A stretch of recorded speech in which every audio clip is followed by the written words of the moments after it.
I had no idea that my grandmother's call would set off such a wave of feelings and memories. I'm Laura, and at 29, I've created the life I've always wanted, complete with a high-end condo in downtown Boston, a senior role at Morgan and Reed Investments, and above all, totally independent from my so-called family. My grandmother's warm, recognizable voice called out, "Laura, sweetie. I wanted to inform you that Jenny and your parents have moved into their new home."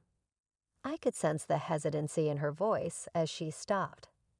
"A housewarming party is scheduled for 3 weeks from now." I couldn't resist grinning. "Are you going with Grandpa?" She moaned, "No, sweetheart, we're not feeling well enough for all that noise and commotion."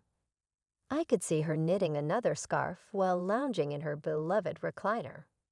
"Your grandfather is experiencing another flare-up of his arthritis." With real worry, I said, "Take care of yourselves." The only members of my family I still cared about were my grandparents. "I'll come see you too soon." "Dear, it would be beautiful." "You are missed." One more pause.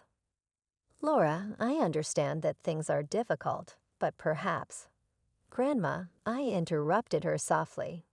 "It's okay. We both know they won't invite me." I hung up and went to my floor-to-ceiling windows to look at the skyline of the city. Looking back at me, I saw that I had changed from being an unwanted child to a successful woman wearing a fitted suit. I didn't miss the irony. My parents would never be aware that their new home was likely smaller than my apartment. For years, I had avoided social media, making sure to keep my accomplishments private. Once more, my phone buzzed. It was Ashley, my college best friend, this time. Without introducing herself, she said, "Don't you dare back out of your birthday party tomorrow. I've persuaded half the office to come, and I've already ordered the cake." I chuckled. In my own apartment? That would be quite an accomplishment. "Really, Laura, you should have a party. You're killing it at life, and 30 is coming up. Let's take a brief look at it. Show the world that Laura Mitchell is living her best life by taking some pictures and sharing them online." I hesitated. For years, I'd kept my life private, not wanting any connection to my past. But maybe Ashley was right. Maybe it was time to stop hiding. "Fine," I conceded, but nothing too crazy. Too late, she practically sang. "I've already hired a photographer." The photographer Ashley hired was worth every penny. My apartment looked like something out of an architectural magazine in the photos, the marble countertops gleaming, the city lights twinkling through the windows, and everyone looking glamorous and happy. After years of social media silence, I finally posted the pictures. "Look at you, girl," Ashley exclaimed, scrolling through the comments. "Your post is blowing up." I glanced at my phone. The likes and comments were indeed pouring in. Former classmates, colleagues, and even some distant relatives were amazed by my apparent success. It felt strange, like finally removing a mask worn for years. The next morning, my phone rang, unknown number. "Laura, it's Mom. I got your number from your grandmother." My stomach clenched. Sarah Mitchell's voice, artificially cheerful, brought back a flood of unwanted memories. "I saw your photos online. Your apartment is impressive. We had no idea you were doing so well." "Of course you didn't," I thought. "You never bothered to ask." "We're having that housewarming party next weekend," she pressed on. "We'd love for you to come. Everyone would be so happy to see you." I bet they would, now that I'm successful. "I'll think about it," I replied coldly, then hung up. Sitting on my couch, staring at the city below, memories started flooding back, memories I tried so hard to suppress. I wasn't supposed to exist. My mother was 22, fresh out of college when she got pregnant. She and Dad had big plans, traveling, building careers, enjoying their youth. A baby wasn't part of that picture. Mrs. Mitchell, I could almost hear the doctor's voice from the story my grandmother once told me. An abortion could compromise your ability to have children in the future. So they kept me, not out of love or desire, but out of fear of future regret. As soon as I was born, they started leaving me with my grandparents, first for weekends, then for weeks at a time. My earliest memories weren't of my parents' house, but of my grandparents' cozy home.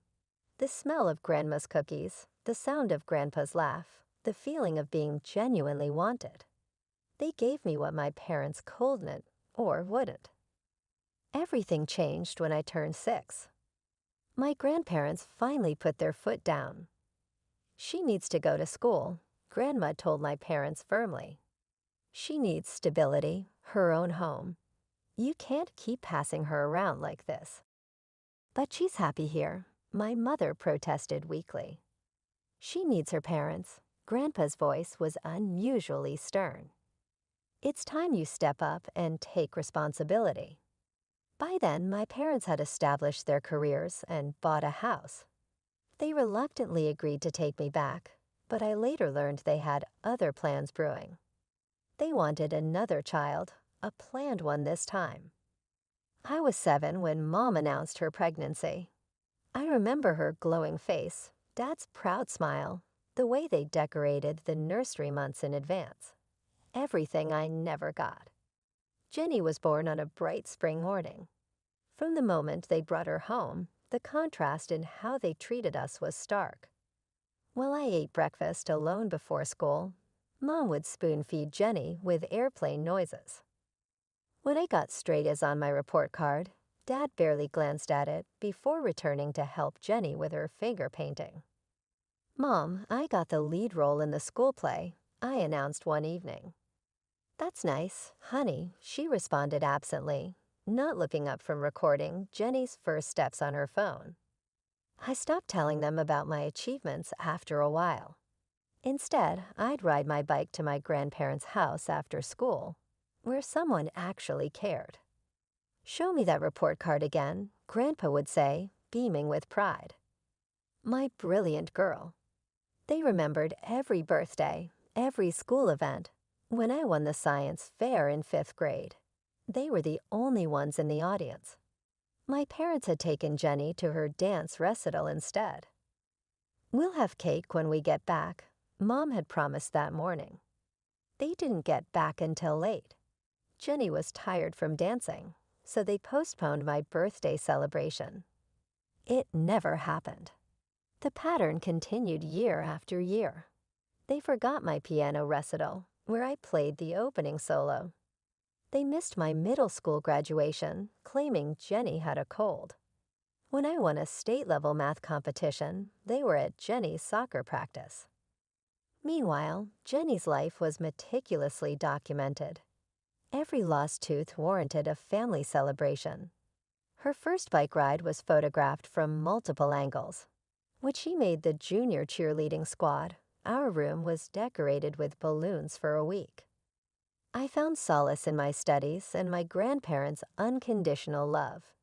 Every weekend, I'd escape to their house, where Grandma would listen to my stories, and Grandpa would help with my homework.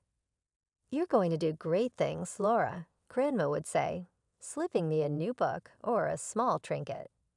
"Just you wait and see." But at home, I was invisible. Unless Jenny needed something, then I became the babysitter, the tutor, the convenient older sister who could drive her to friends' houses. Jenny grew more insufferable with each passing year. By the time she was 9, she'd become a master manipulator, knowing exactly how to twist our parents around her finger. "You're just the mistake they got stuck with," she'd taunt me. "Nobody wants you here." I usually ignored her barbs, but one day when I was 17, she went too far. I was studying for my AP exams when she barged into my room. "Move your stuff. I need your desk for my art project," she demanded. "I'm studying, Jenny. Use your own desk." "No, I want this one. Mom and Dad said I could have whatever I want in this house." That's not true, and I'm busy. She started throwing my textbooks on the floor. You're so selfish. You're just jealous because Mom and Dad love me more. Something snapped inside me. Years of pent-up frustration bubbled to the surface. I grabbed her phone from her hand. "Give it back," she shrieked. "No, you're grounded. Go to your room and think about how you treat people." She stomped off, screaming threats about telling our parents. I didn't care. Someone had to teach her about consequences. When Mom and Dad came home, Jenny put on quite a show. Crocodile tears streamed down her face as she spun her tail. She hit me, Jenny sobbed, and she took my phone and locked me in my room. I never hit her, I said calmly. I took her phone because she was being disrespectful and destroying my study materials. Mom's face turned red with anger. "How dare you touch your sister?" I didn't. "Give me your phone," Dad demanded. "You're grounded for a month. No going out except for school." "I have the class trip this weekend." "Canceled," Mom snapped. "Maybe this will teach you to be kinder to your sister." For the next month, they acted like I didn't exist. They'd walk past me in hallways without acknowledgement. At dinner, they'd talk around me as if I were invisible. Jenny smirked throughout it all, knowing she'd won. That was the moment I truly understood. These people weren't my family. They were just strangers who happened to share my DNA. When graduation day came, I wasn't surprised to find only my grandparents in the audience. Mom had told them I wasn't worthy of their presence.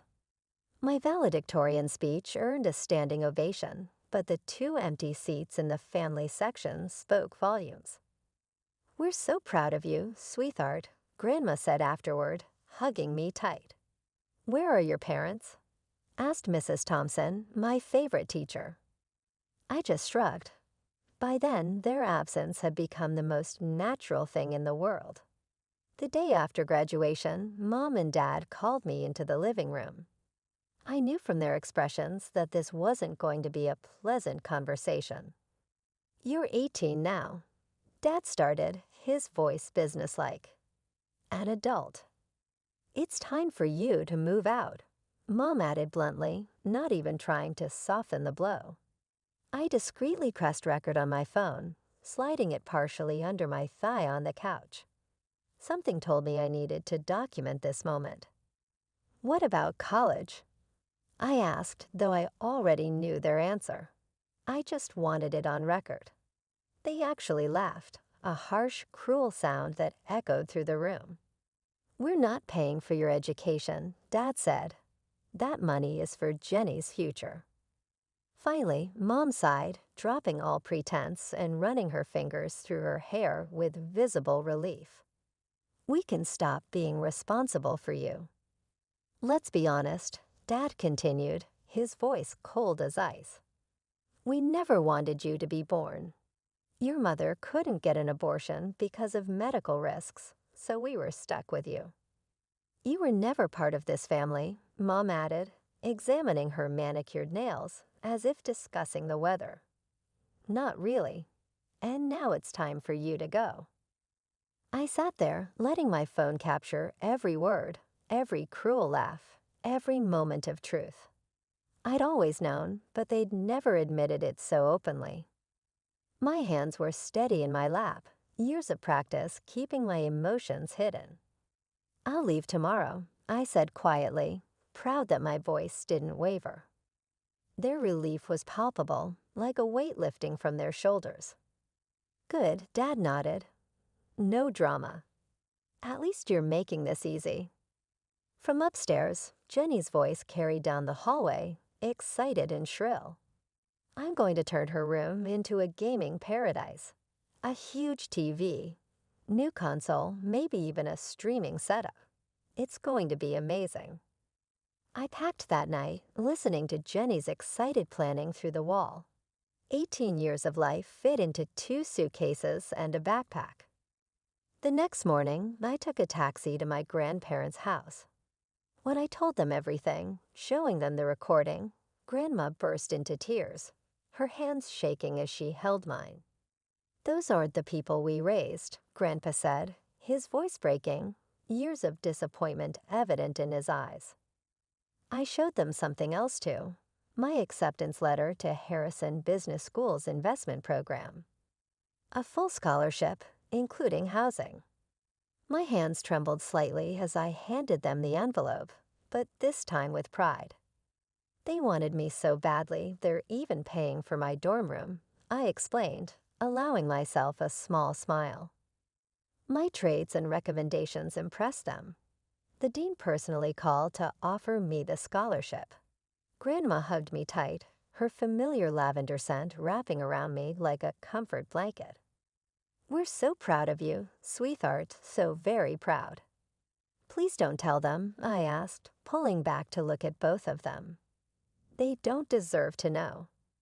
"They don't," Grandpa agreed bitterly, his weathered hand squeezing my shoulder. "Your success will be yours alone." That night, in my old childhood bedroom at my grandparents' house, I finally allowed myself to cry. That fall, I left for Harrison Business School with 2 suitcases and determination burning in my chest. My new life began in a small dorm room overlooking the campus quad, but it felt more like home than my parents' house ever did. I threw myself into my studies with an intensity that surprised even me. Investment analysis came naturally. The numbers told clear stories, unlike the messy emotions I'd left behind. The patterns, the predictions, the careful balance of risk and reward, it all made perfect sense to me. Between classes, I secured prestigious internships. Goldman Sachs my sophomore year, Morgan & Reed my junior year. "Laura, you're exactly what we look for in future analysts," my Morgan & Reed supervisor said during my evaluation. "Your attention to detail is remarkable, and your market insights are beyond your years." My personal life was quieter. When Grandma called weekly, she'd sometimes start, "Your sister," "Your parents." "Please, Grandma," I'd interrupt gently. "I don't want to know." She'd sigh and change the subject to her garden or Grandpa's bowling league. They remained my only connection to my past, but even with them, I kept certain doors firmly closed. Each week, we talked about everything and nothing.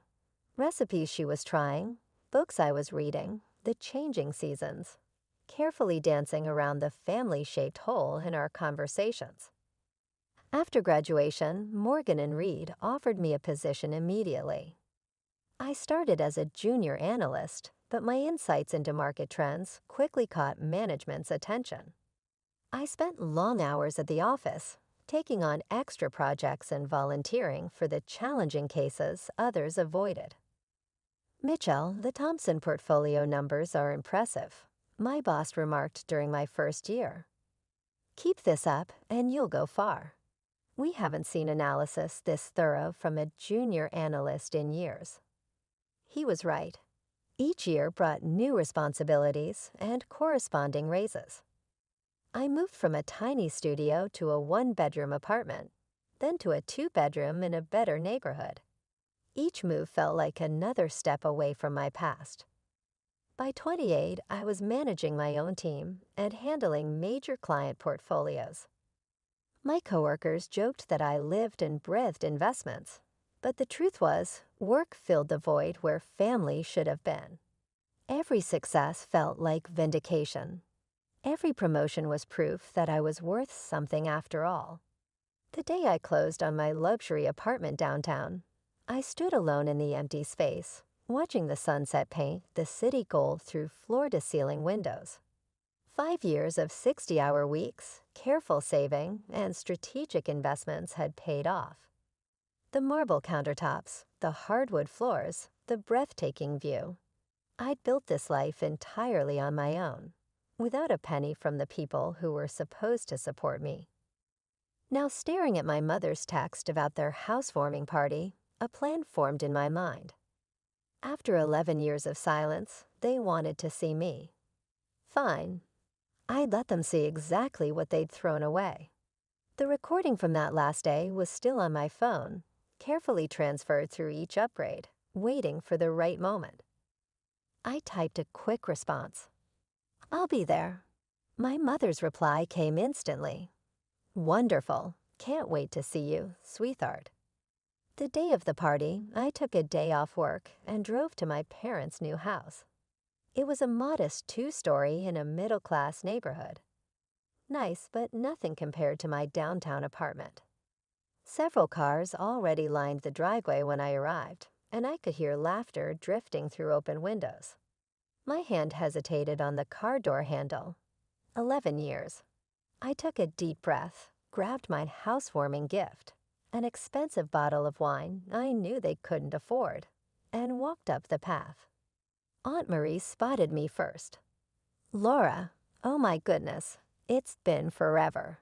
She wrapped me in a perfume-heavy hug. "Where have you been hiding?" Other relatives crowded around, a chorus of excited greetings and questions. "How's the big city?" "We saw your apartment online." "Why don't you visit anymore? You look so successful." I smiled politely, offering non-committal shrugs. Let them wonder. From the corner of my eye, I noticed my cousins whispering, comparing my designer outfit to the more modest attire around us. Then my parents appeared in the doorway. Mom's hair had more gray than I remembered. Dad's middle had thickened. Behind them stood Jenny, her face a careful mask.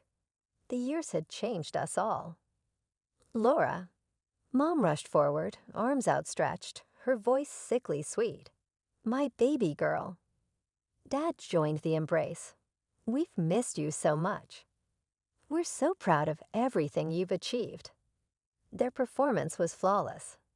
If I hadn't lived through the reality, I might have believed it myself. The way Mom's hands clutched my shoulders, how Dad's voice cracked with emotion. They'd had years to perfect this act. The party moved inside. Wine flowed, food circulated, and relatives caught up on years of missed moments. I noticed how my parents kept touching my arm, laughing too loudly at my comments, making sure everyone saw their devotion to their long-lost daughter. The modest living room was cramped with family members, all stealing glances at me between bites of cheese and crackers. Uncle Robert stood up during dinner, wine glass in hand, his face slightly flushed from drinking. "A toast to Sarah and David on their beautiful new home," he announced. Cheers erupted around the table. "And Laura," he continued, his tone shifting, eyes narrowing. "I have something to say to you, young lady." The room quieted. Forks stopped mid-bite. Someone's glass clanked nervously against a plate. "How dare you abandon your family like this? Getting rich and successful while refusing to even call your poor parents. They've been heartbroken, wondering what they did wrong, crying over their ungrateful daughter." My stomach clenched as I watched my parents' expressions, the perfectly crafted concern, the manufactured hurt. Mom even managed to squeeze out a tear. "They're saints for forgiving you," Uncle Robert continued, his voice rising with righteous indignation. "After everything they did for you, all their sacrifices, how could you treat them this way?" I looked around the table at my relatives' disapproving faces. My parents had spent 11 years crafting their narrative, painting themselves as the victims of their ungrateful daughter who'd abandoned them for wealth and success. I cleared my throat. "Mom, would you like to tell everyone the truth?" She straightened in her chair, confidence radiating from her practiced performance. "Actually, yes. Living with Laura was always difficult. She was spoiled, arrogant, ungrateful for everything we gave her." She looked around the table, making eye contact with each relative. "She ran away after high school, abandoned us, never looked back. No calls, no visits. We were devastated." Relatives shook their heads sympathetically, wine glasses tilting. Jenny dabbed at her eyes with a napkin, perfecting the same fake tears she'd mastered as a child. "Let me share something," I said, pulling out my phone. A recording from the day I left. I was 18. Mom's face paled slightly. Dad's hand tightened on his fork. The room fell silent as my teenage voice filled the space. "What about college then?" My parents' cruel laugh followed. "We're not paying for your education. That money is for Jenny's future," my dad's cold voice said. Another line hit like a hammer. "We never wanted you to be born. Your mother couldn't get an abortion because of medical risk, so we were stuck with you. You were never part of this family." Each statement sounded loudly in the stillness as the recording went on. Aunt Marie's lips was shielded by her hand. Tears filled Cousin Rachel's eyes. With every new discovery, Uncle Robert's expression darkened. I put an end to the recording. Only the gentle tick of the wall clock broke the eerie silence. "I left for this reason. Consult your grandparents. They were present as you expelled me, and they took me in that day." My chair scraped the floor as I got to my feet.